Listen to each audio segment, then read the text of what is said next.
ఆంధ్రప్రదేశ్ రాష్ట్ర ప్రభుత్వం వివిధ కార్పొరేషన్ల ద్వారా ఇవ్వనున్న రాయితీ రుణాలకు అర్హత ఒక్కటే ప్రామాణికమని, అర్హులైన ప్రతి ఒక్కరికి రుణాలు అందుతాయని గుంటూరు పశ్చిమ నియోజకవర్గ ఎమ్మెల్యే శ్రీమతి గల్లా మాధవి స్పష్టం చేశారు.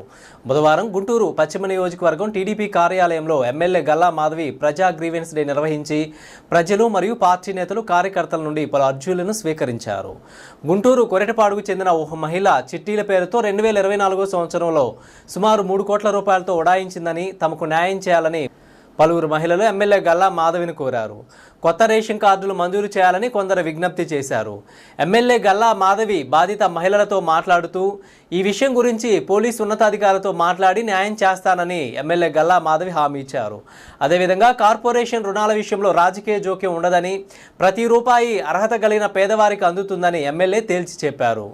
అదేవిధంగా స్వర్ణాంధ్ర 2043 విజన్లో భాగంగా P4 గురించి వైసీపీ నేతలు అవాకులు చవాకులు పేలుతున్నారని, గత ప్రభుత్వంలో భారీ నీటిపారుదల శాఖ మంత్రిగా పనిచేసిన వ్యక్తి Polavaram diaphragm wall, coffer dam గురించి తెలియదని చెప్పిన మతిలేని వ్యక్తి ఈరోజు P4 గురించి అవహేళన చేస్తూ చంద్రబాబు నాయుడు, పవన్ కళ్యాణ్, లోకేష్ గురించి నోరు పారేసుకుంటున్నారని మీడియా ముందుకు వచ్చినప్పుడు విచక్షణతో వ్యవహరించాలని సూచించారు. ఈ గ్రీవెన్స్ లో నియోజకవర్గ పరిశీలకులు సింహాద్రి కనకాచారి తదితరులు పాల్గొన్నారు.